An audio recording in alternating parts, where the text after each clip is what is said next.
Website development start करने से पहले हमें कुछ टूल्स की ज़रूरत है, जिसमें नंबर 1 पर है कोड एडिटर।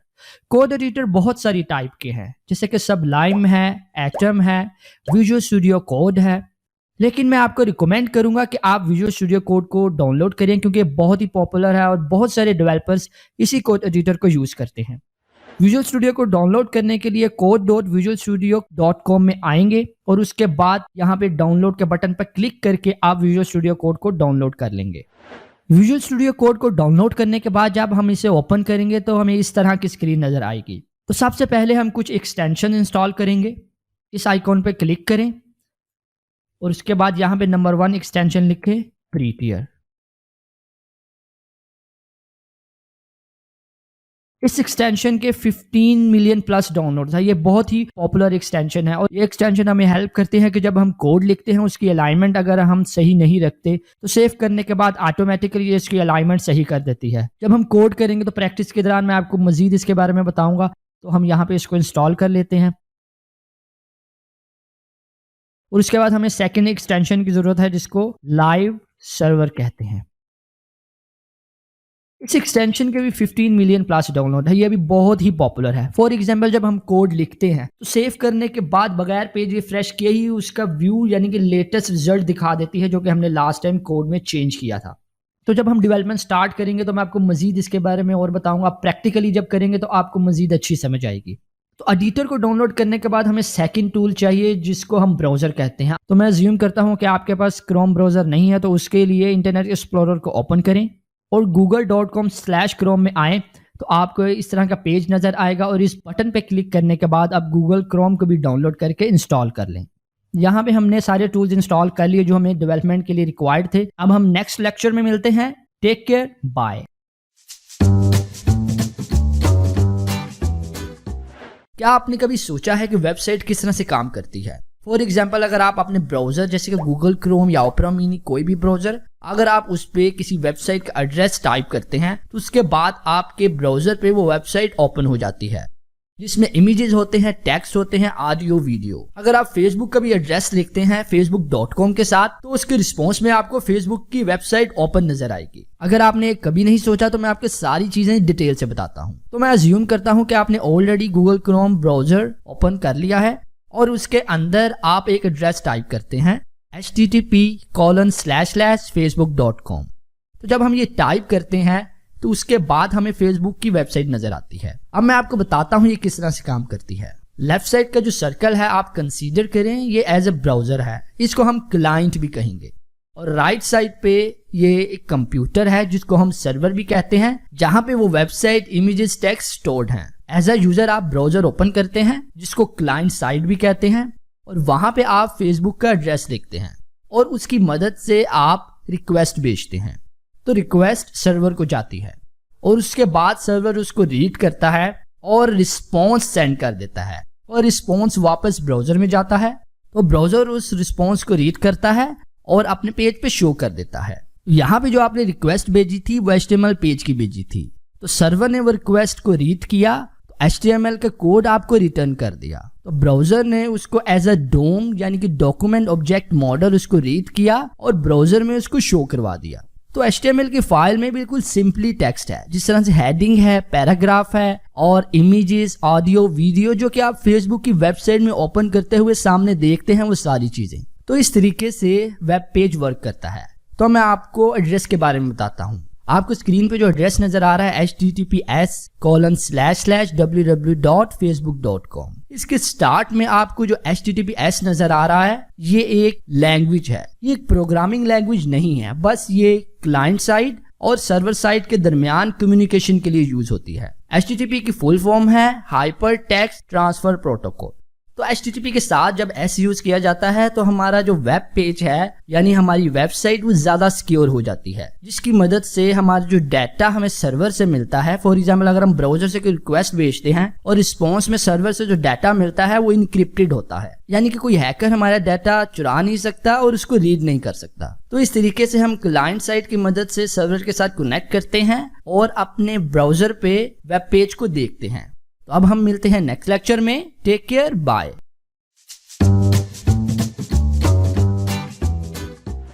क्या आपको पता है कि ये सारी वेबसाइट्स, बेशक वो facebook.com है, youtube.com है, apple.com है या माइक्रोसॉफ्ट की वेबसाइट, ये किससे बनी है जो आपको सामने व्यू नजर आता है? क्या आपको पता है कि एक वेबसाइट डेवलपमेंट में दो पार्ट होते हैं, एक फ्रंट एंड होता है और एक बैक एंड होता है। तो सबसे पहले मैं बताता हूँ फ्रंट एंड क्या होता है। आप कोई भी वेबसाइट ओपन करते हैं, बेशक वो facebook.com है, youtube.com है या apple.com है, आपको सामने कोई भी वीडियो, ऑडियो या कोई भी टेक्स्ट नजर आता है या इमेज नजर आता है, ये सारा फ्रंट एंड का काम है। और फ्रंट एंड में 3 लैंग्वेजेस यूज होती हैं, HTML, CSS और जावास्क्रिप्ट। तो ये कंप्लीट कोर्स HTML, CSS का है और इसमें थोड़ी सी जावास्क्रिप्ट भी यूज की गई है। तो हम इस फ्रंट एंड के बारे में ही बात करेंगे। अब ये जो 3 लैंग्वेज है HTML, CSS और जावास्क्रिप्ट, इनका क्या काम है? HTML की मदद से हम किसी भी वेब पेज का या वेबसाइट का स्ट्रक्चर बनाते हैं और CSS की मदद से हम उसको डिजाइन देते हैं, जैसे कि background colour, text colour, image को साइज करना, लेआउट बनाना। और जावास्क्रिप्ट की मदद से हम उसमें इंटरेक्शंस पैदा करते हैं, जैसे कि यूजर कोई फॉर्म सबमिट करता है तो उसमें एरर मैसेजेस शो करवाना, स्लाइडर्स या कुछ इंटरेक्शंस की मदद से डाटा को शो करवाना। तो मैं आपको एग्जांपल देता हूं। आपने कोई बिल्डिंग या हाउस कंस्ट्रक्ट होते हुए देखा होगा। इसमें सबसे पहले उस बिल्डिंग का स्ट्रक्चर बनाया जाता है, जिसको हम एज ए HTML कंसीडर करते हैं, और उसके बाद उसमें पेंट, प्लास्टर, टाइल्स वगैरह लगाई जाती हैं, जिसकी मदद से उस घर की खूबसूरती होती है या वो घर ब्यूटीफुल दिखता है। तो उसको हम इस कोड में एज ए CSS कंसीडर करते हैं। उसके बाद उस बिल्डिंग में एलिवेटर या एक्सीलेटर लगाया जाता है, जिसकी मदद से जब हम बटन को प्रेस करते हैं तो हम एलिवेटर की मदद से एक फ्लोर से दूसरे फ्लोर में शिफ्ट कर सकते हैं। तो इसको हम एज ए जावास्क्रिप्ट कंसीडर करते हैं। तो रियल वर्ल्ड एग्जांपल से समझते हैं। तो ये जो आपको स्क्रीन में सामने वेबसाइट नजर आ रही है, ये apple.com की है और मैं अभी इस वक्त shop/gift के पेज में हूँ। तो यहाँ पर ये जो सारा पेज है ये HTML, CSS और जावास्क्रिप्ट से मिलकर बना है। तो यहाँ से अभी मैं CSS को रिमूव करके दिखाता हूँ कि इसका व्यू किस तरह का नजर आएगा।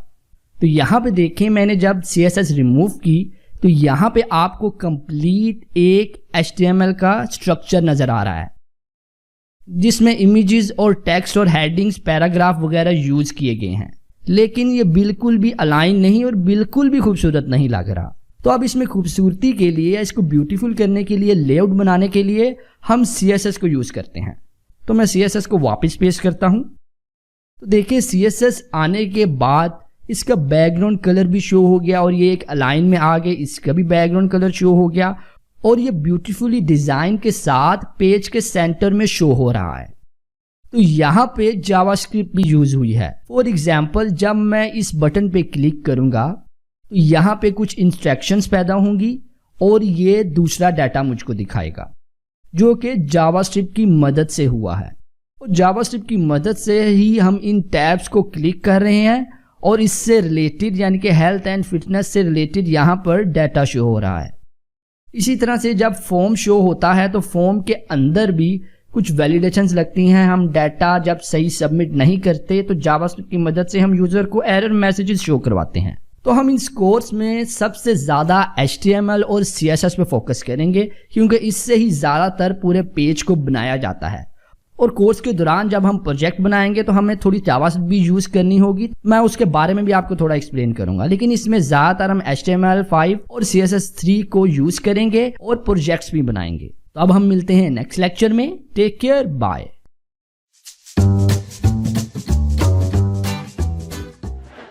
तो इस लेक्चर में हम एक HTML की फाइल क्रिएट करेंगे और उसके बाद उसमें कोड लिखेंगे और उसका ब्राउजर में व्यू भी देखेंगे। तो सबसे पहले इस आइकॉन पे क्लिक करें और इस ओपन फोल्डर के बटन पे क्लिक करके अपने कंप्यूटर पे कहीं भी आप एक एम्प्टी फोल्डर क्रिएट कर लें, जो कि आपके प्रोजेक्ट का फोल्डर होगा। इसका नाम मैं रखता हूं HTML पेज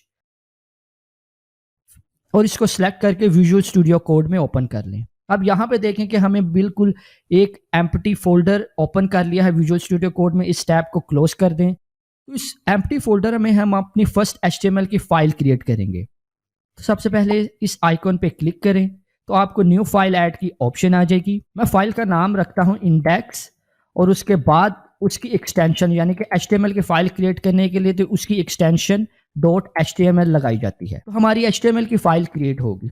तो HTML की फाइल क्रिएट करने के बाद सबसे टॉप में हम इसकी डॉक्यूमेंट टाइप HTML डिफाइन करेंगे।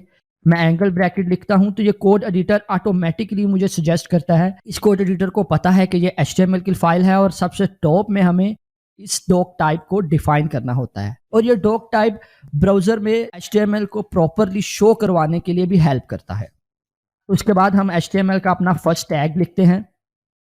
यहाँ पे आपने देखा कि मैंने HTML का स्टार्ट टैग डाला तो इसने एंड टैग ऑटोमेटिकली डाल दिया, क्योंकि हम HTML में टैग्स यूज करते हैं और हर टैग का ओपनिंग एंड क्लोजिंग टैग होता है। कुछ चंद टैग्स हैं जिनका क्लोजिंग टैग नहीं होता। तो इस HTML का ओपनिंग टैग और क्लोजिंग टैग लगाने के बाद हम इसके अंदर एक और टैग लगाएंगे, इसको बॉडी टैग कहते हैं। इस बॉडी टैग का भी opening tag and closing tag है। और ये बॉडी टैग क्या करता है, फॉर एग्जांपल आप कोई भी वेबसाइट खोलते हैं, जैसे कि फेसबुक ले लें, तो आपको ब्राउजर में इमेजेस, वीडियोस, ऑडियो, टेक्स्ट, ये सारी चीज़ें नज़र आती हैं। तो वो ये सारी चीज़ें इसी बॉडी टैग के अंदर ही लिखी जाती हैं, तब ये ब्राउजर में नज़र आती हैं। यानी कि कोई भी टेक्स्ट, इमेजेस, ऑडियो, वीडियो जो हम ब्राउजर में देखते हैं वो इस बॉडी टैग के अंदर ही लिखा जाता है। तो मैं चाहता हूं कि ब्राउजर में मैं अपने इस HTML पेज का व्यू देखूं, तो यहाँ पे मैं अभी एक डमी टेक्स्ट लिख देता हूं, this is my first HTML page, और उसको सेव करता हूं। इस HTML फाइल को ब्राउजर में देखने के लिए अपने कंप्यूटर में जाए जहां पे आपने एक HTML की फाइल क्रिएट की है। इस पर राइट क्लिक करें, ओपन विद पे क्लिक करने के बाद गूगल क्रोम पे क्लिक कर दें। तो ब्राउजर में आपको इस तरह का व्यू नजर आएगा, जो कि आपने टेक्स्ट लिखा बॉडी टैग के अंदर, this is my first HTML page, वो यहाँ पे हमें ब्राउजर में नजर आना शुरू हो गया। अब हम वापस कोड में आते हैं और यहाँ पे मजीद कुछ HTML के टैग्स ऐड करते हैं, जैसे कि हेडिंग ऐड करते हैं और पैराग्राफ्स ऐड करते हैं। HTML में हेडिंग 6 टाइप की हैं, तो यहाँ पे हम हेडिंग नंबर 1 लिखते हैं, जिसको H1 हेडिंग कहते हैं। तो हेडिंग का भी ओपनिंग टैग होता है और क्लोजिंग टैग होता है। अब मैं इसके अंदर टेक्स्ट लिखता हूं, this is my first heading. तो मैं इसको सेव करता हूं। सेव करने के बाद मैं ब्राउजर में जाता हूं, तो यहाँ पे पेज रिफ्रेश करके मैं देखता हूं ये मेरी हेडिंग आ गई, this is my first heading. उसके बाद मैं हेडिंग नंबर 2 भी लिख सकता हूं, जिसको H2 से डिफाइन किया जाता है। इसको मैं सेव करता हूं। सेव करने के बाद इसका व्यू भी ब्राउजर में देखता हूं। इसके लिए मुझे दोबारा पेज को रिफ्रेश करना पड़ता है। अब मैं दोबारा कोड में जाता हूं, इस टेक्स्ट को ख़त्म कर देता हूं, इसकी ज़रूरत नहीं।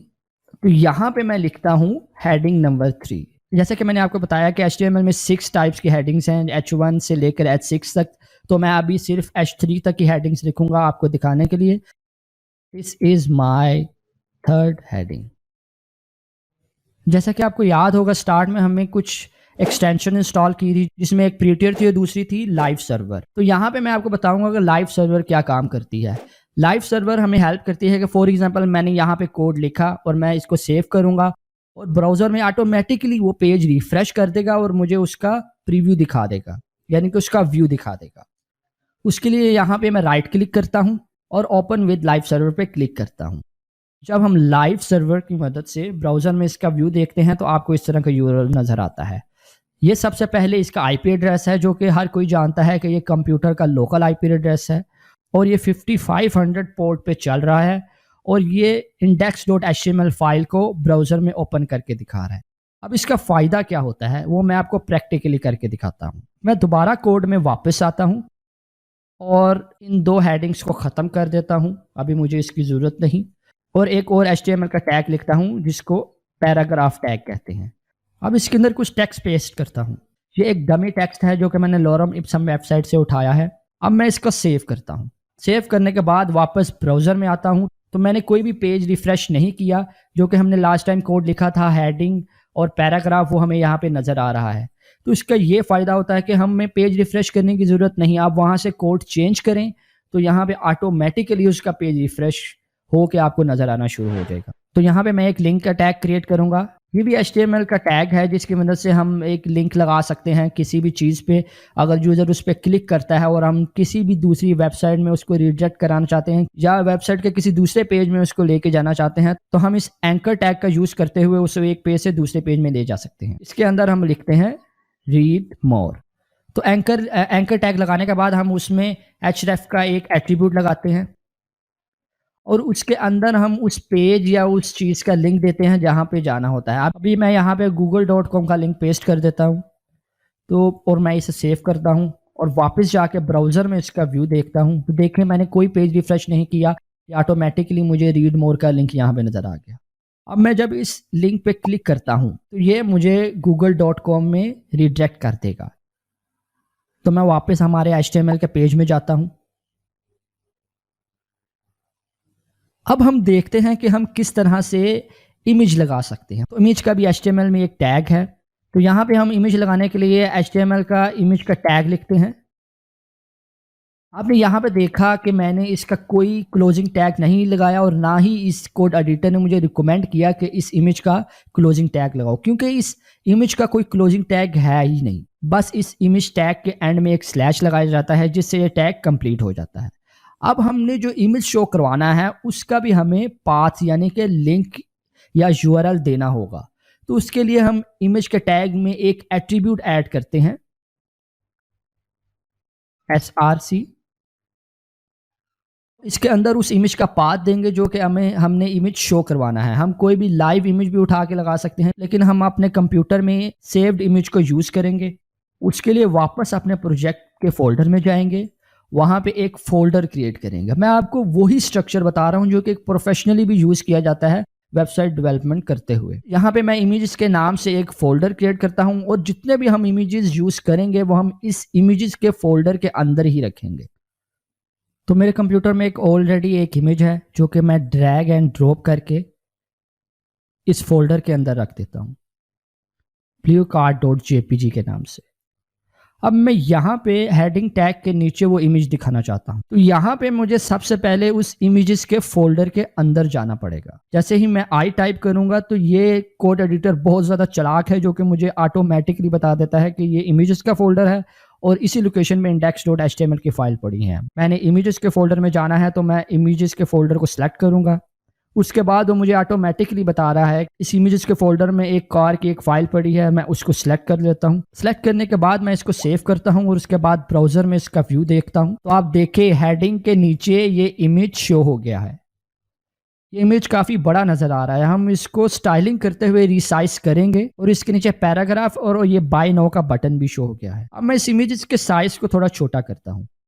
उसके लिए यहाँ पे हम एक और एट्रीब्यूट ऐड करेंगे जो कि इमेज के टैग का एट्रीब्यूट। मैं विड्थ लिखता हूँ और उसके बाद इमेज बड़ा है तो मैं उसका रीड लिखता हूँ 500 पिक्सल्स।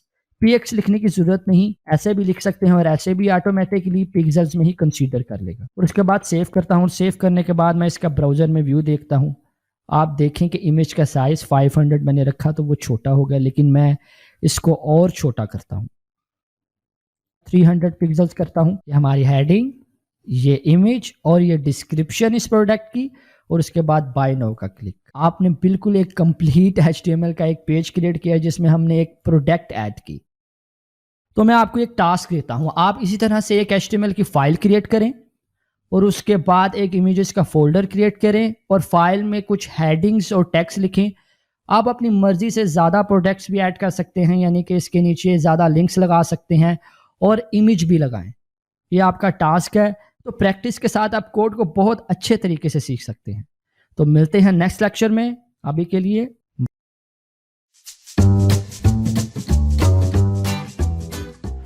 प्रीवियस लेक्चर में हमने एक कंप्लीट HTML का पेज बनाया जिसमें हमने हेडिंग लिखी, इमेज लगाया और पैराग्राफ लिखा और हमने ये भी सीखा कि हम लिंक किस तरीके से लगा सकते हैं। अब इस लेक्चर में हम सीखेंगे कि हम इसको स्टाइल किस तरीके से कर सकते हैं। फॉर एग्जांपल, अगर हम चाहते हैं कि इस हेडिंग का कलर हम चेंज करें, इसको चेंज करके ब्लैक से ब्लू में करें और इस टेक्स्ट के कलर को ब्लैक से चेंज करके ग्रे में करें और इस लिंक को एक खूबसूरत बटन में स्टाइलिंग करके स्टाइल करें, तो हम ये सारे काम CSS की मदद से कर सकते हैं। CSS की फुल फॉर्म है कैस्केडिंग स्टाइल शीट। CSS को हम 3 तरीके से HTML में इंप्लीमेंट कर सकते हैं। नंबर 1 है इनलाइन CSS, नंबर 2 है इंटरनल CSS और नंबर 3 है एक्सटर्नल CSS। मैं इन तीनों तरीकों से CSS को इंप्लीमेंट करूंगा और आपको प्रैक्टिकली करके बताऊंगा कि हम इन तीनों तरीकों से किस तरह से CSS को इंप्लीमेंट कर सकते हैं। तो सबसे पहले हम इनलाइन तरीके से CSS को इंप्लीमेंट करेंगे। इनलाइन तरीके से जब हमने CSS लिखनी होती है तो हम टैग में जाके उसके अंदर CSS को लिखते हैं। फॉर एग्जाम्पल, मैं चाहता हूं कि मैं इस H1 टैग का कलर ब्लू करूं तो उसके लिए मैं यहाँ पे एक स्टाइल का एट्रीब्यूट ऐड करूंगा और उसके अंदर इस टेक्स्ट का कलर दूंगा। तो यहाँ पे मैं CSS की एक प्रॉपर्टी लिखता हूँ कलर, और उसके अंदर मैं कलर का नाम लिखता हूँ जो कि मैंने इस हेडिंग पे अप्लाई करना है, ब्लू, और सेमीकोलन से इसको क्लोज कर देता हूँ। और सेव करने के बाद इसका ब्राउजर में अब मैं व्यू देखता हूँ। आप देखेंगे इस हेडिंग का कलर ब्लैक से ब्लू में कन्वर्ट हो गया। तो हमने ये किया इनलाइन CSS से। हमने H1 हेडिंग में जाके इनलाइन CSS लिखी और इस हेडिंग का कलर ब्राउजर में ब्लैक से ब्लू चेंज हो गया। अब हम पैराग्राफ के कलर को भी चेंज करना चाहते हैं। अभी पैराग्राफ का कलर ब्लैक है तो मैं इसको ब्लैक से लाइट ग्रे में या ग्रे में चेंज करना चाहता हूं। तो इसके लिए मैं वापस जाऊंगा कोड में, यहाँ पे स्टाइल का एक एट्रीब्यूट ऐड करूंगा और उसमें दोबारा कलर की प्रॉपर्टी लिखूंगा क्योंकि मैं इस टेक्स्ट का कलर चेंज करना चाहता हूं, और कलर का नाम मैं ग्रे लिखता हूं और सेमीकोलन में सेम उसी तरह से इसको क्लोज कर देता हूं। अब सेव करने के बाद मैं इसका ब्राउजर में व्यू देखता हूं तो आप देखेंगे ये ब्लैक कलर से ग्रे टेक्स्ट में चेंज हो गया। तो हम इस तरीके से इनलाइन स्टाइलिंग करते हुए CSS की प्रॉपर्टी लिखकर टेक्स्ट के कलर को चेंज कर सकते हैं और फॉन्ट साइज भी चेंज कर सकते हैं, जो कि मैं आपको मजीद फ्यूचर में बताऊंगा। तो अभी मैं सिर्फ आपको बता रहा हूं कि आप CSS किस तरीके से इंप्लीमेंट कर सकते हैं। अब मैं इस इमेज के टैग के अंदर भी CSS लिखता हूं, इनलाइन CSS, जो कि इस इमेज के बॉर्डर्स को कॉर्नर से राउंड में कन्वर्ट कर देगा।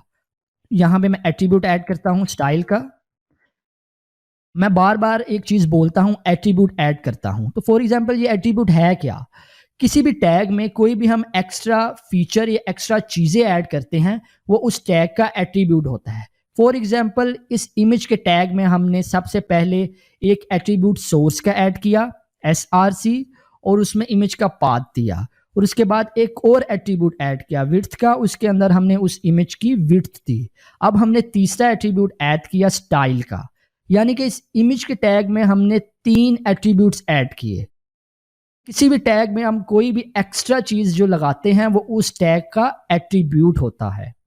तो अब हम इमेज का कोई कलर तो नहीं दे सकते, लेकिन उसके बॉर्डर को स्टाइल कर सकते हैं। हम उसके बॉर्डर को कर्व करने के लिए लिखते हैं बॉर्डर रेडियस। तो मैं इसका बॉर्डर रेडियस लिखता हूं 10 पिक्सल। मैं सेव करने के बाद इसका ब्राउजर में व्यू देखता हूं।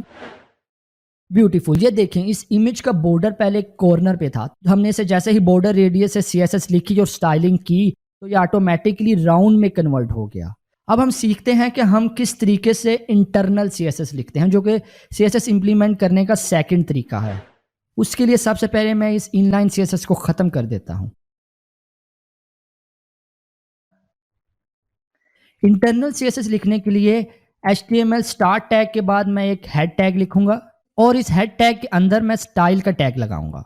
अब इस स्टाइल के टैग के अंदर मैं CSS लिखूंगा और हर टैग को टारगेट करते हुए इसकी CSS की प्रॉपर्टी लिखूंगा और ऑटोमेटिकली उस टैग पे वो CSS इंप्लीमेंट हो जाएगी। तो सबसे पहले मैं H1 के कलर को चेंज करना चाहता हूं, तो उसके लिए मैं यहाँ पे H1 का टैग का नाम लिखूंगा। फॉर एग्जाम्पल यहाँ पे मैं देखता हूँ इसका नाम H1 है, तो मैं यहाँ पे लिखता हूँ H1 और उसके बाद मैं पैरेंथेसिस या ब्रैकेट लगाता हूँ और उसके अंदर CSS की एक प्रॉपर्टी लिखता हूं कलर।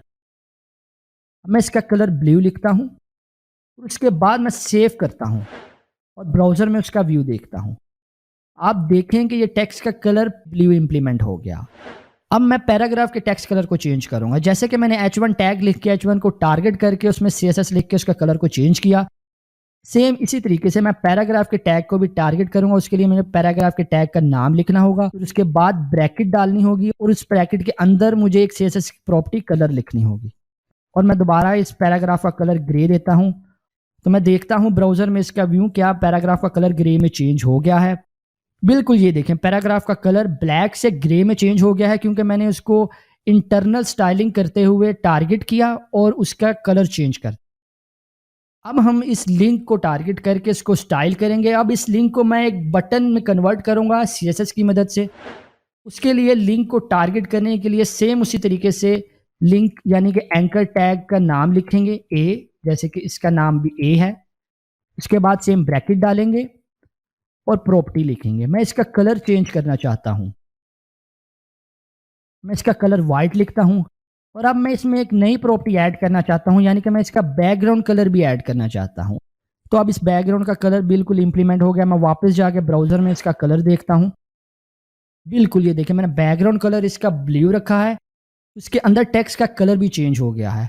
अब मैं चाहता हूं कि इस इमेज के बॉर्डर को भी कर्व करूं, जैसे कि हमने इनलाइन स्टाइलिंग करते हुए किया था, अब इंटरनल स्टाइलिंग करते हुए लिखते हैं। यहाँ पे हम इमेज के टैग से ही उसको टारगेट करेंगे और इसमें बॉर्डर रेडियस की प्रॉपर्टी लिखेंगे और यहाँ पे मैं बॉर्डर रेडियस लिखता हूँ 10 पिक्सल और ब्राउजर में उसका व्यू देखता हूँ।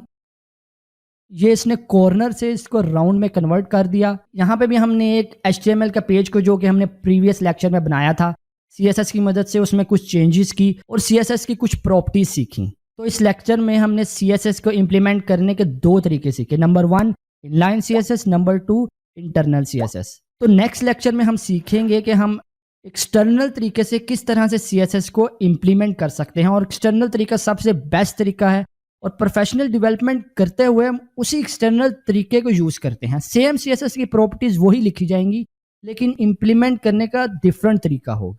तो अब मिलते हैं नेक्स्ट लेक्चर में। अभी के लिए टेक केयर, बाय।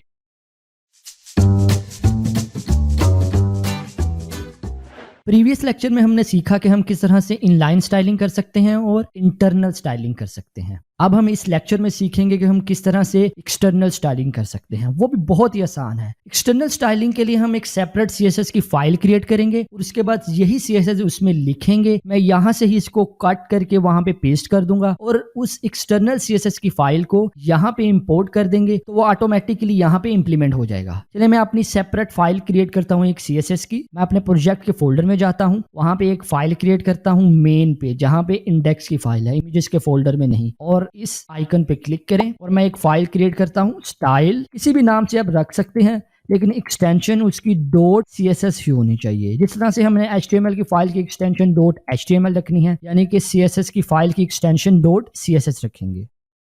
अब इसके अंदर मैं वही सेम CSS लिखूंगा, यानी कि H1 का टैग लगाकर उसको टारगेट करूंगा और उसमें CSS लिखूंगा। तो मैं उसके लिए यहां से इस CSS को कट कर लेता हूं और इस style.css फाइल में पेस्ट कर देता हूं और इसको सेव कर देता हूं। अब मैं इस CSS की फाइल को HTML की फाइल में इंपोर्ट करूंगा। एक्सटर्नल CSS हमने खत्म कर दिया तो मैं इस स्टाइल के टैग को भी खत्म कर देता हूं। अब इस हेड टैग के अंदर मैं इस CSS की फाइल को इंपोर्ट करूंगा। जैसे ही मैं लिंक लिखूंगा और इंटर का बटन दबाऊंगा, कोड एडिटर ऑटोमेटिकली समझ जाएगा कि मैंने एक फाइल इंपोर्ट करनी है CSS की। तो ये मुझे एक लिंक का टैग लगा देगा। इसका कोई क्लोजिंग टैग नहीं होता है, हेड टैग के अंदर लगाया जाता है जो कि CSS की फाइल इंपोर्ट करने के लिए यूज होता है। अब इसके अंदर एक एट्रीब्यूट लगा है जिसमें उस बताया है कि मैंने स्टाइल शीट इंपोर्ट करनी है और href के अंदर मैं उस फाइल का नाम दूंगा जो CSS की फाइल मैंने यहाँ पे इंपोर्ट करनी है। तो मैं यहाँ पे नाम लिखता हूँ। अभी CSS की फाइल किसी फोल्डर के अंदर नहीं है, डायरेक्ट उसी डायरेक्टरी में पड़ी है जिसमें index.html की फाइल है। तो मैं डायरेक्ट नाम लिख सकता हूँ style.css। अब मैं इसको यहाँ पे सेव करता हूँ और ब्राउजर में व्यू देखता हूँ कि ये इंप्लीमेंट होती भी है कि नहीं।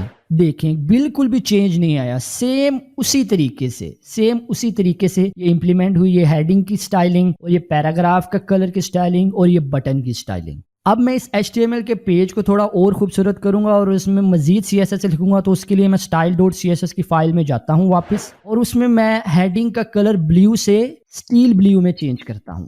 मैं इसको सेव करता हूं और वापस आके देखता हूं कि ये इंप्लीमेंट हुआ है। बिल्कुल देखें ये ब्लू से स्टील ब्लू में चेंज हो गया। अब मैं इस बटन को भी ब्यूटीफुली स्टाइल करता हूं। इस बटन का मैं बैकग्राउंड कलर रखता हूं। जब हम लिंक टैग लगाते हैं यानी कि एंकर टैग लगाते हैं तो ऑटोमेटिकली ये लिंक के नीचे एक लाइन लगा देता है। इसको भी खत्म करूंगा और बैकग्राउंड कलर लगाऊंगा। बैकग्राउंड कलर लगाने के बाद उसके साइडों पे स्पेस भी रखूंगा ताकि वो और खूबसूरत लगे। तो आइए मैं आपको प्रैक्टिकली करके दिखाता हूँ। मैं यहाँ पे एंकर लिंक का बैकग्राउंड कलर ब्लू से ब्लैक में चेंज करता हूँ। इसके बाद बैकग्राउंड कलर और टेक्स्ट के दरमियान स्पेसिंग देता हूँ ताकि और ज़्यादा खूबसूरत लगे। उसके लिए मैं एक प्रॉपर्टी लिखता हूँ पैडिंग। पैडिंग एक प्रॉपर्टी है जो कि हम HTML के एलिमेंट के अंदर स्पेसिंग देने के लिए यूज़ करते हैं। फॉर एग्जांपल अगर मैं यहाँ पे 10 पिक्सल देता हूँ तो इस ये एंकर लिंक के चारों तरफ से अंदर से स्पेसिंग दे देगी। तो मैं आपको इसका व्यू दिखाता हूँ। आप देखेंगे कि इस बटन के चारों तरफ से 10 पिक्सल स्पेसिंग आ गई। टेक्स्ट और इस बैकग्राउंड कलर के दरमियान स्पेसिंग आ गई। अब मैं इस पैडिंग को थोड़ा और बेटर करता हूँ ताकि और खूबसूरत लगे बटन। यहाँ पे मैं आपको नई चीज बताता हूँ। फॉर एग्जांपल मैं चाहता हूँ कि मैं टॉप और बॉटम से पैडिंग 5 पिक्सल रखूँ और राइट और लेफ्ट से मैं 20 पिक्सल रखूँ। तो ये मैं किस तरीके से कर सकता हूँ। तो मैं वापस पैडिंग में आता हूँ। फॉर एग्जाम्पल ये पैडिंग क्लॉकवाइज काम करती है। सबसे पहले ये टॉप से पैडिंग देती है, उसके बाद ये राइट से पैडिंग देती है, उसके बाद फिर ये बॉटम से पैडिंग देती है, और उसके बाद फिर ये लेफ्ट से पैडिंग देती है।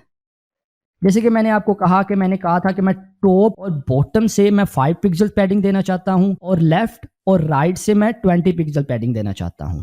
तो मैं इसको सेव करके इसका प्रीव्यू देखता हूं। ये देखें, टॉप और बॉटम से उसने 5 पिक्सल पैडिंग दे दी, राइट और लेफ्ट से 20 पिक्सल पैडिंग दे दी। जैसे कि मैंने आपको बताया कि ये पैडिंग क्लॉकवाइज काम करती है। फॉर एग्जांपल, अगर सबसे पहले मैंने जो 5 पिक्सल पैडिंग दी, उसने ऑटोमेटिकली कंसीडर कर लिया कि ये पैडिंग टॉप से है, तो क्लॉकवाइज काम करती है, तो फिर राइट पे आता है। तो मैंने 20 पिक्सल पैडिंग दी, उसने कंसीडर कर लिया कि ये राइट से पैडिंग है। उसके बाद मैंने 5 पिक्सल पैडिंग दी, तो उसके बाद वो बॉटम में जाएगा और 5 पिक्सल पैडिंग दे देगा।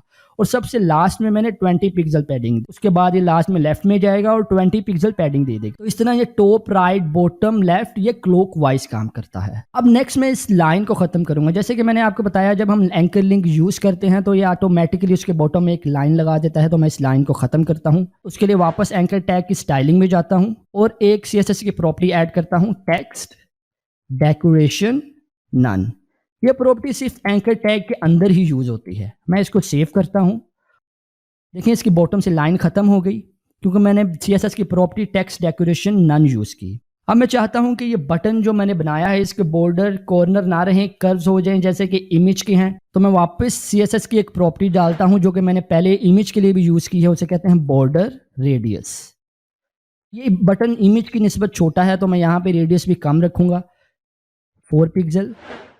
ब्यूटीफुल, ये देखें बटन कितना खूबसूरत बन गया है। बिल्कुल एक CSS की चंद प्रॉपर्टीज मैंने यूज की और एक खूबसूरत किस्म का बाय नाउ का बटन मैंने बना लिया है। अब इस बटन में मैं एक और चीज इंप्लीमेंट करना चाहता हूँ CSS के जरिए। फॉर एग्जांपल, मैं चाहता हूँ कि मैं इस बटन के ऊपर माउस लेके आऊँ या होवर करूँ तो ये बटन का बैकग्राउंड कलर चेंज हो जाना चाहिए। उसके लिए मैं वापस CSS में जाता हूँ। मैंने एंकर टैग के होवर पे यानी कि उसके ऊपर माउस लाने पे मैंने बैकग्राउंड कलर चेंज करना है, तो मैं एंकर टैग दोबारा लिखूंगा और आगे होवर लिखूंगा और उसके बाद सेम उसी तरह से ब्रैकेट से इसे क्लोज कर दूंगा।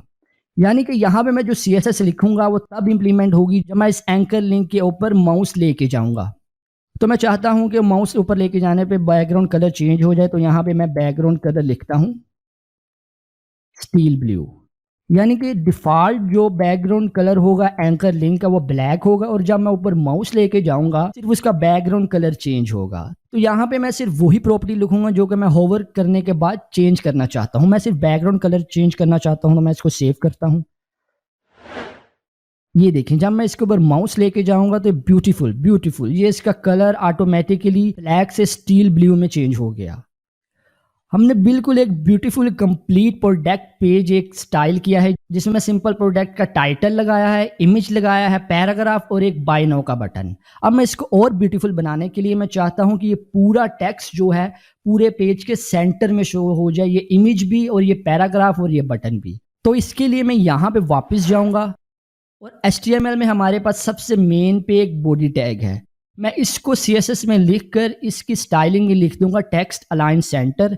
तो पूरे पेज में जो भी टेक्स्ट होगा वो ऑटोमेटिकली पूरे पेज के सेंटर में आ जाएगा। तो इसके लिए मैं style.css में वापस जाता हूं और सबसे टॉप पे लिखता हूं बॉडी।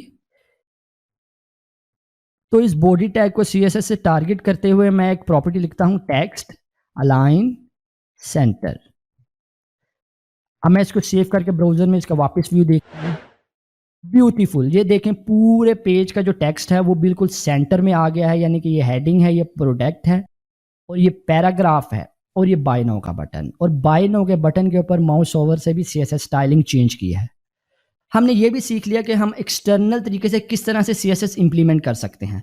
तो आपको मैं रिकमेंड करता हूं आप इसको प्रैक्टिस करें और जो मैं करता हूं सेम बेशक वही कॉपी करें और एक्स्ट्रा अपनी भी एफर्ट डालें। कुछ टेक्स्ट, पैराग्राफ, कुछ बटन्स, कुछ पेजेस अपने एक्स्ट्रा ऐड करें, स्टाइलिंग करें, कलर को चेंज करें।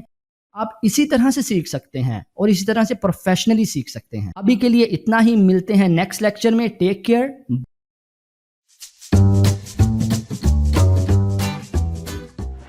इस लेक्चर में हम सीखेंगे हम कोड की फॉर्मेटिंग किस तरह कर सकते हैं। फॉर एग्जांपल, हम कोडिंग करते हुए इसकी अलाइनमेंट नहीं सही रखते, इसमें स्पेसिंग नहीं सही रखते। फॉर एग्जांपल, अगर मैं इसमें स्पेसिंग ख़त्म कर देता हूं तो ये कोड बिल्कुल सही काम करेगा और ब्राउजर में भी वेब पेज का बिल्कुल सही व्यू दिखाएगा। कोड में स्पेसिंग खत्म करने के बाद इसके व्यू में कोई भी चेंज नहीं आया। तो मैं वापस कोडिंग में जाता हूं। आप देखें ये कोड देखने में बिल्कुल भी खूबसूरत नहीं लग रहा है, इसमें कोई स्पेसिंग नहीं, बिल्कुल भी परफेक्ट, प्रोफेशनली बिल्कुल एक्सेप्टेबल नहीं। तो फॉर एग्जांपल अगर हम कोडिंग करते हुए हम बहुत ज्यादा कोड लिखते हैं तो अगर हम उसकी अलाइनमेंट करनी पड़े तो हम मैनुअली इसकी अलाइनमेंट बिल्कुल भी नहीं कर सकते। अभी तो ये बहुत थोड़ा कोड है, लेकिन जब बहुत ज्यादा कोड हो जाता है तो उसकी अलाइनमेंट करना बहुत मुश्किल हो जाता है। तो हम चाहते हैं कि फॉर एग्जाम्पल जब हम कोड लिखें और फाइल को सेव करें तो ऑटोमेटिकली उसकी स्पेसिंग बेटर हो जाए। तो आपको याद होगा शुरू में हमने एक एक्सटेंशन इंस्टॉल की थी जिसका नाम है प्रीटियर। प्रीटियर हमें हेल्प करती है कि जब भी हम कोड लिखते हैं और उसके बाद फाइल को सेव करते हैं तो ऑटोमेटिकली इसकी स्पेसिंग और अलाइनमेंट बिल्कुल परफेक्ट कर देती है। मैं आपको अभी प्रैक्टिकली करके दिखाता हूं। फॉर एग्जांपल हमने ऑलरेडी प्रीटियर एक्सटेंशन इंस्टॉल कर ली है। अब मैं एक शॉर्ट कोड टाइप करूंगा। विंडो यूजर्स के लिए कंट्रोल शिफ्ट भी प्रेस करें और मैक यूजर के लिए कमांड शिफ्ट भी प्रेस करें। तो यहाँ पे टाइप करें फॉर्मेट डॉक्यूमेंट और इसको सिलेक्ट कर लें। और उसके बाद ये कॉन्फ़िगरेशन की ऑप्शन मांगता है, कॉन्फ़िगर पे क्लिक कर दें। इसके बाद ये पूछता है कौन सा फॉर्मेट यूज करना है। हमने ऑलरेडी प्रीटियर की एक्सटेंशन इंस्टॉल की है जो कि सारी चीजें देख लेता है, तो हम प्रीटियर सेलेक्ट करते हैं।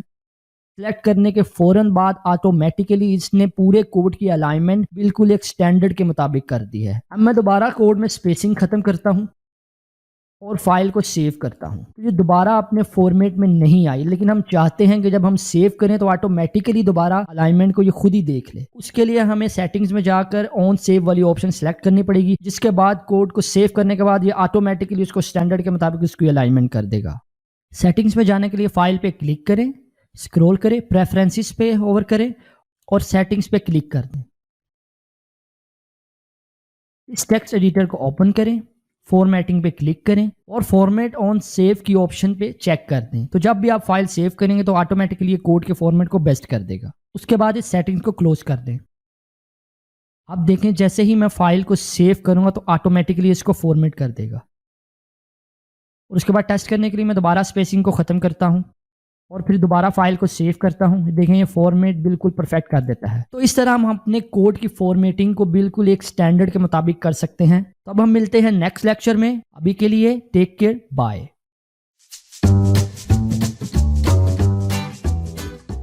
इस लेक्चर में मैं आपको बताऊंगा कि डेव टूल्स क्या होते हैं और हम इसको किस तरह से यूज करते हैं और इनका फायदा क्या है। ब्राउजर में डेव टूल को ओपन करने के लिए राइट क्लिक करें, इंस्पेक्ट पे क्लिक करते हैं तो आपको इस तरह का डेव टूल नजर आएगा। इस डेव टूल में हम अपना सारा कोड देख सकते हैं जो हमने कोड एडिटर में लिखा था। यहाँ पे आप देखें कि हमें हेड टैग नजर आ रहा है, उसके अंदर स्टाइल शीट जो हमने लोड की थी और बॉडी का टैग, और इसके अंदर वो हमारे सारे HTML के टैग जो हमने कोड एडिटर में लिखे थे। यहाँ पे मैं क्लिक करके टेक्स्ट को भी चेंज कर सकता हूँ और उसके बाद इसकी स्टाइलिंग को भी चेंज कर सकता हूँ। यहाँ पे मैं किसी भी टैग को क्लिक करता हूँ तो राइट हैंड पे जो उस पे स्टाइलिंग ऑलरेडी इंप्लीमेंट हुई है वो मुझे नजर आना शुरू हो जाती है। मैं यहाँ से उसके कलर को चेंज कर सकता हूँ। देखें आप टॉप पे कलर चेंज की ऑप्शन आ रही है और इसके अलावा मैं इमेज में से भी कोई कलर सेलेक्ट कर सकता हूं। सबसे पहले मुझे यहाँ पे क्लिक करना होगा और इमेज में मैं कोई भी कलर एक सिलेक्ट करता हूं। हेडिंग के लिए मैंने ये कलर सिलेक्ट किया। यहाँ पे मुझे एक कलर कोड नजर आना शुरू हो जाता है। उसके बाद मैं इस कलर कोड को कॉपी करता हूं और कोड एडिटर में जाकर इस कलर को style.css में चेंज कर देता हूँ। और सेव करने के बाद जब मैं वापस इसमें देखता हूँ, जैसे ही मैं पेज रिफ्रेश करूंगा तो आप देखेंगे वही कलर है जो कि मैंने उधर कोड एडिटर में सेव कर दिया। उसके बाद मैं इमेज को भी सिलेक्ट करके इसकी स्टाइलिंग चेंज कर सकता हूं। उसके लिए इस एरो पे क्लिक करें और इस इमेज के ऊपर माउस लाकर इसे सिलेक्ट कर लें। यहाँ पे इमेज का टैग सिलेक्ट हो जाएगा और राइट हैंड पे जो मैंने उसकी CSS लिखी वो मुझे नजर आना शुरू हो जाएगी। मैंने इसका बॉर्डर रेडियस 10 दिया था, लेकिन मैं इसको इंक्रीज करके 100 कर देता हूँ। तो आप देखें बॉर्डर रेडियस ज्यादा करने की वजह से ये साइडों से पूरा कर्व हो गया। और मैं इस बटन को भी स्टाइल कर सकता हूँ। फॉर एग्जाम्पल मैं दोबारा इसको इंस्पेक्ट करता हूं और यहाँ पे मुझे उसका बैकग्राउंड कलर और टेक्स्ट कलर नजर आ रहा है। मैं चाहता हूं कि मेरा बैकग्राउंड कलर जो मेरी गाड़ी का कलर है वो होना चाहिए। मैं इसको यहाँ से सिलेक्ट करता हूं और थोड़ा स्क्रॉल अप करके गाड़ी में से कोई भी कलर सिलेक्ट कर लेता हूं। मैं ये सिलेक्ट करता हूं और थोड़ा डार्क कलर कर लेते हैं या थोड़ा लाइट यहाँ से।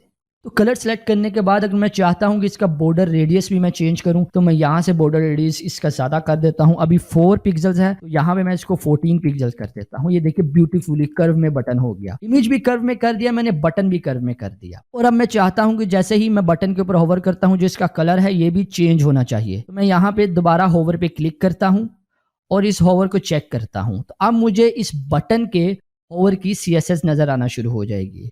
याद रहे कि जो आपका एलिमेंट यहाँ पे सिलेक्ट होगा उसी की CSS यहाँ पे आप चेंज कर सकते हैं। अभी देखिए मैंने बैकग्राउंड कलर स्टील ब्लू लिखा था होवर पे, तो मैं इसका कलर चेंज करता हूँ ब्राउन। और इसको टेस्ट करने के लिए मैं इसको अनचेक करता हूं और देखता हूं जैसे ही माउस ऊपर लेके जाऊंगा इसका कलर ब्राउन हो जाएगा। तो अब मैंने जितनी भी CSS या इधर कोड को चेंज किया है, अगर मैंने कोड एडिटर में इसको कॉपी पेस्ट नहीं किया तो ये सारा कोड मेरा वापस रिवर्ट हो जाएगा। तो उसके लिए मुझे ये सारी CSS वहां पे कॉपी पेस्ट करनी है। तो बजाय सिर्फ कलर कोड कॉपी पेस्ट करने के मैं पूरी CSS उठाता हूं एंकर लिंक की, वापस कोड एडिटर में जाता हूं और एंकर लिंक की सारी CSS को रिवर्ट कर देता हूं। और जैसे ही मैं इसको सेव करता हूं तो इसकी फॉर्मेटिंग वापस सही हो जाती है, क्योंकि फॉर्मेटिंग हर कोड पे इंप्लीमेंट होगी, हमारी CSS की फाइल पे, जावास्क्रिप्ट की फाइल हो या HTML की फाइल हो। और उसके बाद मुझे पता है कि मैंने इमेज का कर्व 100% किया था, तो मैं इसे यहाँ से मैनुअली चेंज कर देता हूँ, एक 0 ऐड करता हूँ और इसे सेव करता हूँ। अब मैं वापस ब्राउजर में जाता हूँ और उसका व्यू देखता हूँ। इसको मैं क्लोज कर देता हूं और अब मैं मैनुअली पेज रिफ्रेश करता हूं, क्योंकि मैंने इंस्पेक्ट करके कोड लिखा था तो मुझे पेज रिफ्रेश करने की यहाँ पे जरूरत है। ये आप देखें ये वापस नहीं गया, क्योंकि मैंने ऑलरेडी सारी CSS जो मैंने चेंज की है ब्राउजर से कॉपी करके अपने कोड एडिटर में डाल दी। इस तरह हमें आसानी होती है डेवलपमेंट करने में। जब हम कोड चेंज कर रहे होते हैं तो हम यहाँ पे फटाफट CSS स्टाइलिंग चेंज करते हैं और इसका प्रीव्यू देखते हैं और जहाँ के कोड में उसको कॉपी पेस्ट कर देते हैं। ये बहुत ही फास्ट और आसान तरीका है, बहुत सारे डेवलपर्स इसी को यूज करते हैं। प्रैक्टिस करें, जो भी मैं लिख रहा हूं इसको प्रैक्टिस करें और उसको सेम करने की कोशिश करें या अपनी ही भी चीज बीच में कोई ऐड करें। तो अभी के लिए इतना ही, मिलते हैं नेक्स्ट लेक्चर में। Take care, bye.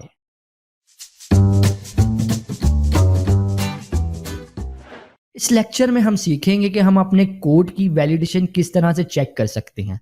For example हमने HTML की फाइल क्रिएट की, उसमें काफी ज्यादा कोड लिखा, CSS की फाइल क्रिएट की, उसमें भी काफी ज्यादा CSS लिखी।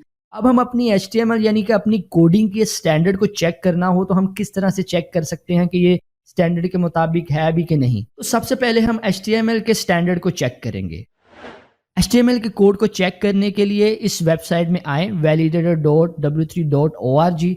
इसकी मदद से हम अपने HTML के कोड की वैलिडेशन या स्टैंडर्ड को चेक कर सकते हैं। अगर कोई मसला हो तो ये ऑटोमेटिकली बता देगा कि इस जगह पे ये कोड में ये मसला है, स्टैंडर्ड के मुताबिक नहीं, इसको ठीक कर लें। तो मैं आपको अभी प्रैक्टिकल करके बताता हूँ। यहाँ पे 3 ऑप्शन है। यहाँ तो मैं अपनी URL दे सकता हूँ वेबसाइट का, या मैं फाइल अपलोड कर सकता हूं अपनी HTML की, या मैं डायरेक्ट कोड को कॉपी करके यहां पे पेस्ट करके चेक कर सकता हूं। तो मैं तीसरी ऑप्शन लेता हूं, मैं कोड को कॉपी करके यहां पे पेस्ट करता हूं और इस चेक बटन पे क्लिक कर देता हूं। देखिए जैसे ही मैंने चेक बटन पे क्लिक किया तो इसने मुझे उसका रिजल्ट दिखा दिया। इसने मुझे चंद वार्निंग्स दी, यानी कि लैंग्वेज का एट्रीब्यूट मुझे HTML में यूज करना चाहिए जो कि मैंने यूज नहीं किया, और उसके बाद हेड टैग के अंदर एक टाइटल टैग मिसिंग है, वो भी मुझे लगाना चाहिए और मैं टाइटल टैग लगाऊंगा। ये सारी वार्निंग्स मैं क्लियर करूंगा। और इसके बाद इमेज टैग के अंदर एक और एट्रीब्यूट लगाना है जिसको आल्ट कहते हैं। तो यहाँ पे ये लाइन नंबर और कॉलम नंबर भी बताता है।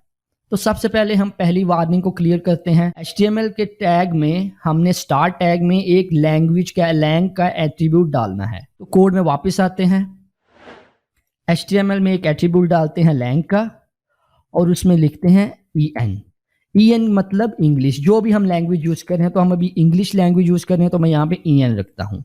तो उसके बाद मैं इसको सेव करता हूँ। अब हम दूसरी वार्निंग देखते हैं।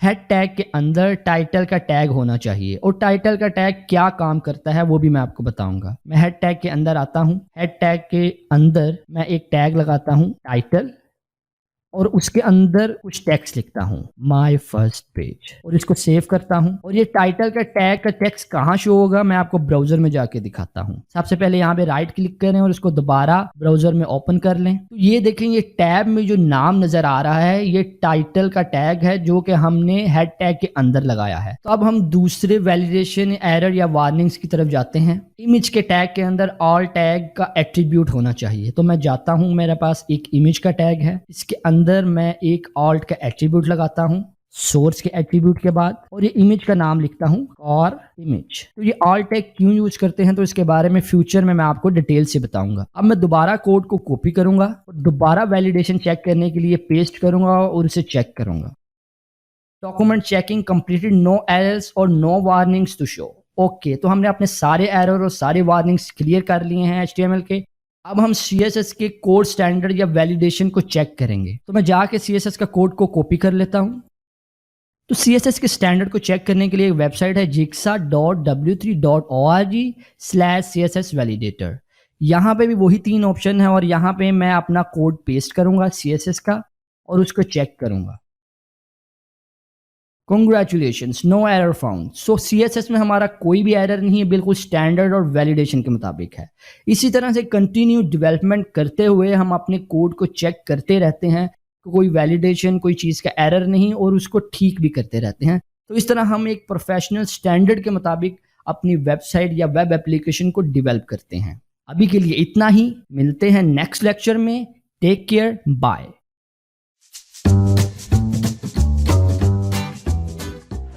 इस लेक्चर में हम सीखेंगे कि हेड टैग क्या होते हैं और हम इन्हें क्यों यूज करते हैं। मैंने ऑलरेडी एक एम्प्टी फोल्डर ओपन कर लिया है। अब मैं इसके अंदर एक न्यू फाइल क्रिएट करूंगा, उसका नाम रखूंगा index.html। HTML की फाइल क्रिएट करने के बाद मैं इस टैब को क्लोज कर देता हूं और यहां पे मैं आपको एक नई चीज बताता हूं। जैसे ही मैं एक्सक्लेमेशन मार्क डाल के हिट एंटर करता हूं तो ये पूरा HTML का टेम्पलेट क्रिएट हो जाता है, जो कि इस एडिटर को पता है कि मैंने HTML की फाइल क्रिएट की है, तो ये मुझे कंप्लीट HTML का टेम्पलेट दिखा देता है। ये HTML का स्टार्ट टैग जिसमें लैंग एट्रीब्यूट यूज हो रहा है, और ये हेड टैग है जिसके अंदर मल्टीपल मेटा टैग्स यूज हो रहे हैं, और ये टाइटल टैग जो कि डॉक्यूमेंट के टाइटल को शो करता है। और ये मेटा टैग्स क्या हैं और हम इन्हें क्यों यूज करते हैं इसके बारे में मैं आपको बताता हूँ। सबसे पहले इस फर्स्ट मेटा टैग पे जाते हैं। यहाँ पे कैरेक्टर सेट यूज हो रहा है UTF-8, जिसका मतलब है कि इस पूरे HTML डॉक्यूमेंट में हम कोई भी कैरेक्टर, स्पेशल कैरेक्टर्स, अल्फाबेट्स या न्यूमेरिक कैरेक्टर्स को यूज कर सकते हैं। और ये सेकंड मेटा टैग इसलिए यूज हो रहा है कि हमारी HTML website internet explorer 8 and 9 version पे प्रॉपरली चले, क्योंकि ये इंटरनेट एक्सप्लोरर के ओल्डर वर्जन हैं, तो यहाँ पे कभी कभी कोड सपोर्ट नहीं करता, तो इसीलिए इस टैग का लगाना जरूरी है। ये जो थर्ड टैग यूज हो रहा है, इसमें एक एट्रीब्यूट नेम का यूज हो रहा है, जिसके अंदर हम व्यू पोर्ट लिख रहे हैं और कंटेंट लिख रहे हैं डिवाइस विद, और इनिशियली स्केल जो है वो 1.0 है, यानी कि ये मोबाइल और टैबलेट रिस्पॉन्सिव करने के लिए इस वेबसाइट को या इस वेब पेज को हम इस मेटा टैग को यूज करते हैं। उसके बगैर ये मोबाइल और टैबलेट रिस्पॉन्सिव नहीं होती। इसके बारे में मैं आपको इन द फ्यूचर डिटेल से एक्सप्लेन करूंगा। अब हम मजीद और मेटा टैग्स ऐड करते हैं। जैसे ही मैंने मेटा टाइप किया तो यहाँ पे मुझे मल्टीपल मेटा टैग्स दिखाना शुरू हो जाएगा। मैं इस टैग को सिलेक्ट करता हूँ। ये मेटा टैग्स कीवर्ड्स के लिए यूज होता है और एसईओ के लिए बेनिफिशियल है। फॉर एग्जांपल, अगर यूजर गूगल में कुछ टाइप करता है और उसके कीवर्ड्स अगर हमारे इस कीवर्ड से मैच हो जाते हैं तो गूगल इस वेब पेज को उस यूजर को दिखा देता है। फॉर एग्जाम्पल, हम कंसीडर करते हैं कि हम कार की प्रोडक्ट सेल कर रहे हैं, तो मैं यहाँ पे कुछ कार से रिलेटेड कीवर्ड लगाऊंगा और सेकंड कीवर्ड को कोमा से सेपरेट करूंगा। इसी तरह से मैं मल्टीपल कीवर्ड्स ऐड कर सकता हूं जो कि हमारे इस पेज से रिलेटेड होंगे। अब मैं सेकंड मेटा टैग ऐड करता हूं, डिस्क्रिप्शन। और ये मेटा टैग भी एसईओ के लिए यूज होता है। इसके अंदर 2 एट्रीब्यूट है, नेम, डिस्क्रिप्शन और कंटेंट। कंटेंट के अंदर हम वो कंटेंट लिखेंगे जो इस पेज से रिलेटेड हो। यूजर जो गूगल पे टाइप करेगा उसके कीवर्ड्स और डिस्क्रिप्शन जो हमारे इस कंटेंट से मैच होंगे तो गूगल ऑटोमेटिकली हमारे वेब पेज को उस यूजर को दिखा देगा। मैं यहाँ पे अपने पेज से रिलेटेड कुछ कीवर्ड लिखता हूँ। फॉर एग्जांपल, जैसे हम कार सेल कर रहे हैं तो मैं लिखता हूँ we have all types of BMW cars. Meta tags के बाद हम इस हेड टैग के अंदर फाइल्स को भी लोड करते हैं। फॉर एग्जांपल, आपको याद होगा कि हमने स्टाइल की फाइल इस हेड टैग के अंदर ही इंपोर्ट की थी, और इसी तरह से हम जावास्क्रिप्ट की फाइल भी इसी हेड टैग के अंदर ही इंपोर्ट करते हैं। इस लेक्चर में हमें पता लगा कि हम हेड टैग को क्यों यूज करते हैं और इसके अंदर जो एलिमेंट्स या टैग्स हम यूज करते हैं उसका फायदा क्या है। इस सारे प्रोसेस को प्रैक्टिकली करें। तो मिलते हैं नेक्स्ट लेक्चर में। Take care, bye.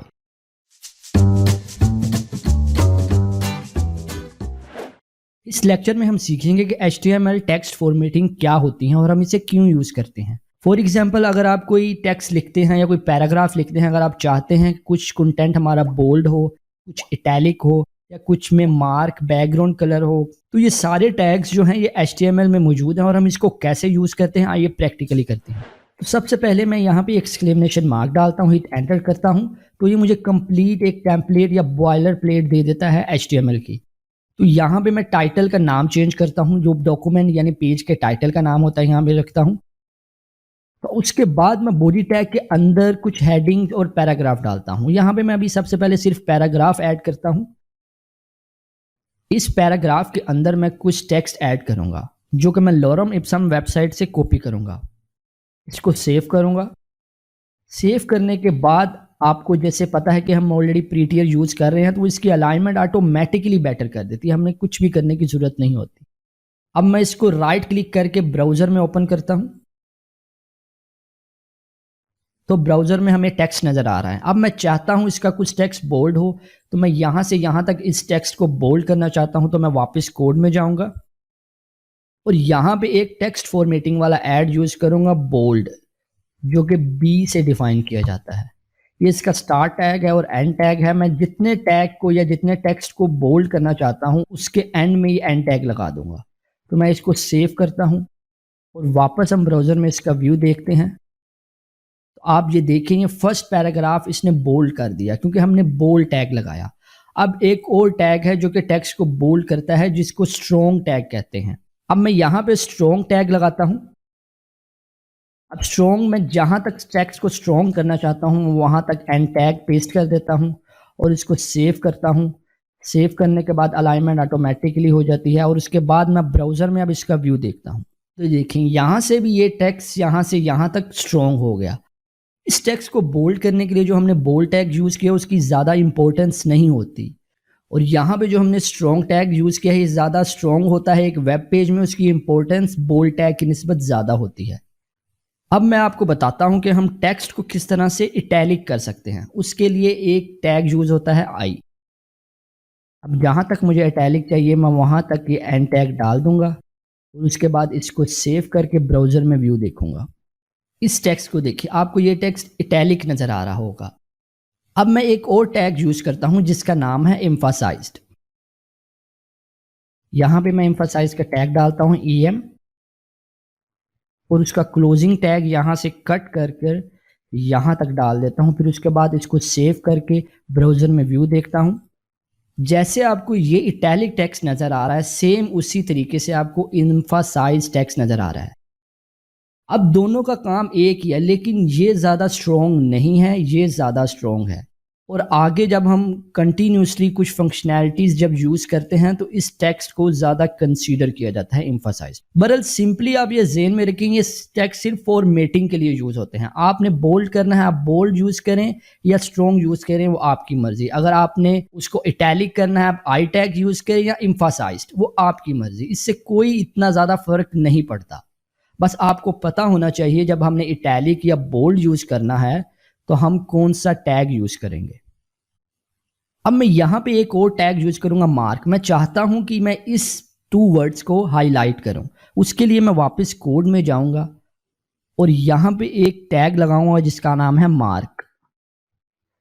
तो यहाँ पे मैं इस एंड टैग को कट करके जहाँ तक मुझे मार्क चाहिए मैं इन 2 वर्ड्स के रखता हूँ, यहाँ पे पेस्ट करता हूँ, इसको सेव करता हूँ और वापस ब्राउज़र में आकर व्यू देखता हूँ। देखिए ये मार्कर इसको हाईलाइट कर देता है एक येलो कलर से, जो कि इसका डिफ़ॉल्ट कलर है, जो कि हाईलाइटिंग के लिए ही यूज़ होता है। अब टेक्स्ट फॉर्मेटिंग में अगला टैग है स्मॉल। अगर फॉर एग्जांपल इस टेक्स्ट को मैं चाहता हूँ स्मॉल शो हो तो उसके लिए मैं स्मॉल टैग यूज़ करूँगा। मैं फ़ॉन्ट साइज़ की मदद से भी कर सकता हूँ, लेकिन HTML में एक टैग भी इंट्रोड्यूस करवाया है जिसको स्मॉल टैग कहते हैं।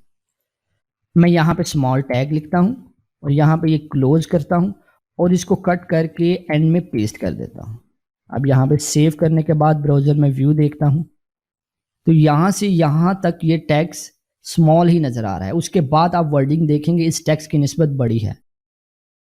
टेक्स्ट फॉर्मेटिंग में 2 और टैग हैं, एक का नाम है डिलीट और एक का नाम है इंसर्ट। और ये क्यों यूज़ होते हैं?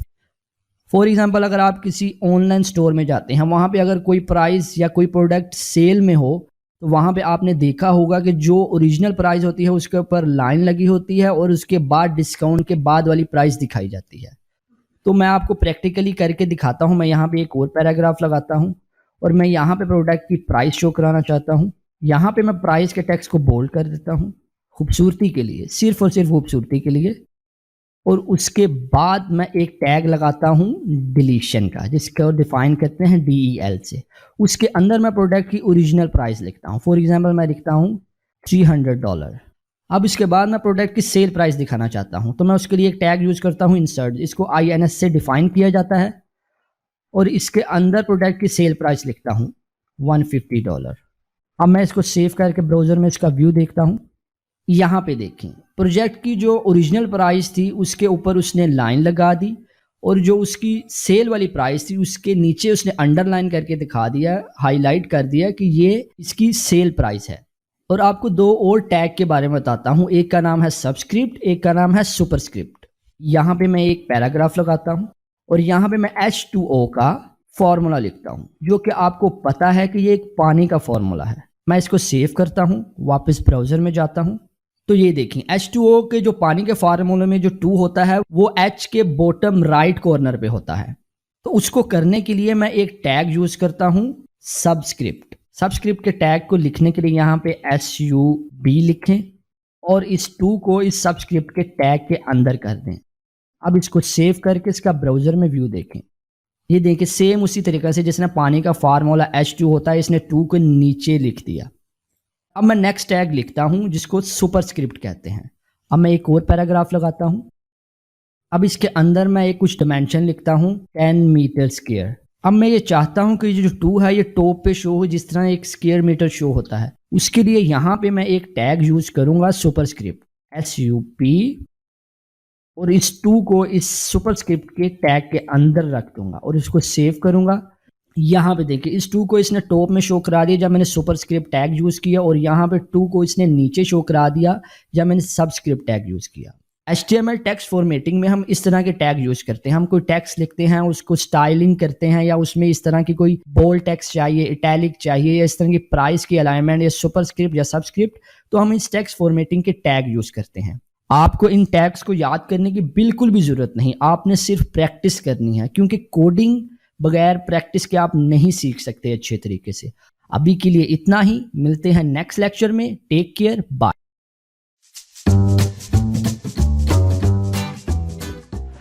इस लेक्चर में हम सीखेंगे कि हम लिंक्स किस तरह से लगा सकते हैं। हम एक वेबसाइट से दूसरी वेबसाइट में किस तरह से जा सकते हैं, या एक ही वेबसाइट में एक पेज से दूसरे पेज में किस तरह से जा सकते हैं। यहाँ पे सबसे पहले मैं HTML का टेम्पलेट क्रिएट करूंगा और उसके बाद पेज के डॉक्यूमेंट का नाम लिखूंगा, और फिर यहाँ पे एक एंकर का टैग लगाऊंगा, और इस एंकर के टैग के अंदर मैं रीड मोर लिखूंगा, और इस एंकर टैग के अंदर मैं एक एट्रीब्यूट लिखूंगा href, जिसके अंदर मैं किसी दूसरी वेबसाइट का लिंक या सेम पेज का लिंक दूंगा। तो मैं यहाँ पे लिखता हूँ https://google.com, और इसको सेव करता हूं और इसका फिर ब्राउज़र में व्यू देखता हूं। ब्राउज़र में आपको रीड मोर का लिंक नज़र आ गया। जब मैं इसको क्लिक करता हूं तो ये google.com में रीडायरेक्ट हो जाएगा, क्योंकि मैंने लिंक में href में google.com का URL दिया था। मैं चाहता हूं कि अगर मैं इस लिंक पे क्लिक करूं तो ये एक नए टैब पे ओपन हो। तो मैं वापस कोड में जाता हूं और एंकर टैग में एक और एट्रीब्यूट ऐड करता हूं, टारगेट, और इसके अंदर एक टेक्स्ट लिखता हूं _blank, और इसको सेव करके ब्राउज़र में व्यू देखता हूं। जब मैं इसको क्लिक करूंगा तो ये न्यू टैब में google.com में वेबसाइट को ओपन कर देगा। एंकर लिंक में URLs दो टाइप के होते हैं, एक एब्सोल्यूट URLs होता है और एक रिलेटिव URLs होता है। इन दोनों में क्या डिफरेंस है? एब्सोल्यूट URLs जो होता है वो एक एक्सटर्नल वेबसाइट में जाने के लिए यूज होता है।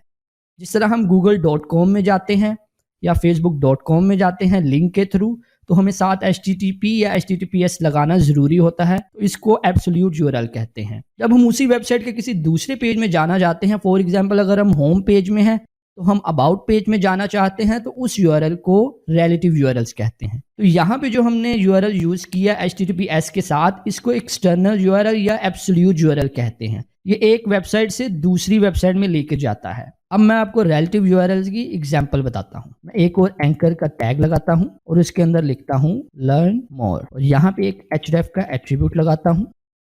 अब मैं इसके अंदर सेम वेबसाइट के किसी दूसरे पेज का URL देना चाहता हूँ, तो मैं यहाँ पे सबसे पहले दूसरी फाइल क्रिएट करूँगा, इस आइकन पे क्लिक करूँगा और एक फाइल क्रिएट करूँगा about.html और इसके अंदर दोबारा HTML का टेम्पलेट लोड करूँगा और इस पेज के टाइटल का नाम रखूँगा अबाउट अस और इसके अंदर एक H1 का टैग लगाता हूँ ताकि हमें पता लगे जब ये ओपन हो कि ये अबाउट अस का पेज है और इसके अंदर लिखता हूँ अबाउट अस।